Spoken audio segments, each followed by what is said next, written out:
Avant c'était comme ça. C'est ici qu'on jouait à la balle-pelote. La place était réservée à la petite Reine Blanche. Tous les samedis et dimanches, ça chahutait. Les gens étaient dehors, les supporters se fâchaient, les joueurs rouspétaient, les vitres volaient parfois en éclats. L'arbitre sifflait et à la fin de la lutte. La fameuse troisième mi-temps. On s'engouffrait dans les 2 cafés de la place et tout le monde avait déjà oublié les raisons pour lesquelles on avait crié et rouspété. L'équipe perdante devait offrir 5 litres de bière aux vainqueurs. Les cris des joueurs et les sifflements de l'arbitre ont été remplacés par les voitures qui ont aujourd'hui envahi la place. Les lignes blanches du terrain, tracées à la chaux, ont été remplacées par le marquage des places de parking et les bus passent sans jamais demander l'autorisation aux joueurs. Tout ça, c'est terminé. C'était avant. Mais, à Mont-Saint-Aldegonde, il n'y a pas d'avant. La mémoire des matchs d'antan est conservée sous le macadam. C'est de là que proviennent les voix que vous entendez. Les racines de ce jeu sont ancrées ici et elles remontent à 1921, année de création du club qui s'appelait officiellement la Pelote Aldegondoise, mais que les supporters avaient baptisé El Vieil Ben Doumont.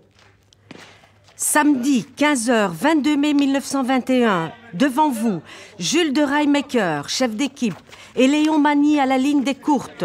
Au petit milieu, Firmin Guérit. Au grand milieu, Zénon Magny. Et à la position de foncier, le jeune et puissant Vital Pourtois. Vous les avez en face de vous, ces 5 joueurs. Les voilà. Zénon Magny, employé communal, joue à côté de son père. Léon Magny.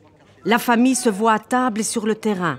Jules de Railmaker livre maintenant. Jules pénètre dans la zone de livret, le tamis, la main dégantée.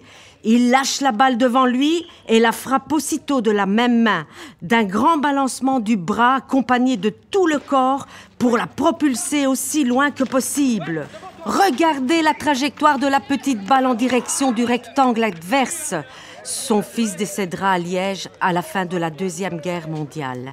Mais cela, il ne le sait pas encore. Laissons-le jouer, il est libre, ça se voit dans son regard. Firmin Guérit au poste de milieu est imbattable.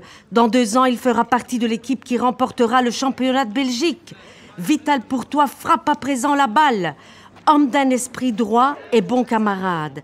Des années plus tard, il ouvrira sur cette place un café qui portera son nom, le Vital Entrée.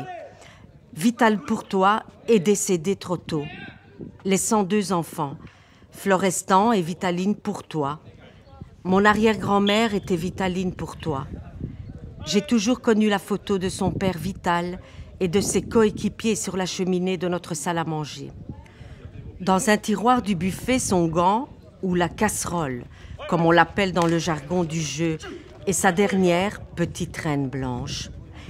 Aujourd'hui, je suis la seule joueuse de balle-pelote de la région et j'entends des voix qui disent que ce n'est pas un jeu pour les femmes. Mais vous savez, rien ne sera plus jamais comme avant.